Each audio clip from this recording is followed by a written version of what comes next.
Hi everyone, I'm Nelson, Curator of Legacies, Slave and Empire at Glasgow Museums, and come with me on a day of work. Day starts with a walking commute through Kelvin Grove Park, leaving mine at about 20 to 9 to get into Kelvin Grove at 9 o'clock.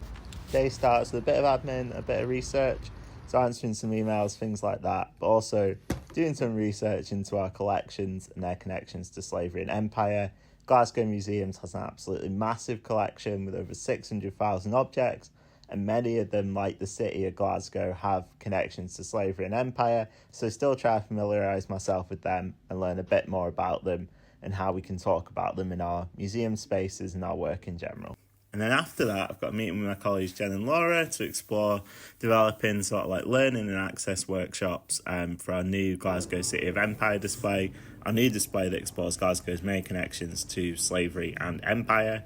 And as part of the display process, we're working on developing a workshop for young people in schools in particular that helps them to engage with the display and also gain an understanding from the display and how the legacies of the British Empire and transatlantic slavery impact lots and lots of different areas of everyday life in Glasgow today and across Scotland also.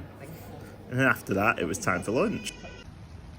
As it was recently payday, I decided to treat myself to a McTasso's, great Greek place on Kelvin Way. I also decided to have my lunch on the move and have a wee walk up to the uni, taking some stunning views of Glasgow, and then it's back into the office after an hour. And then a bit of writing in the afternoon on a digital display that's going to go into Riverside Museum, our transport museum, as my role involves working across Glasgow Museum sites on displays across the board, but also work that looks to address racism at the present as a legacy of slavery and empire too. And this display is about empire exhibitions and about Glasgow's connections to the American Deep South. And then another thing we've also done is set up a library for staff as part of our City of Empire display. So we finally launched that today as well, which is great.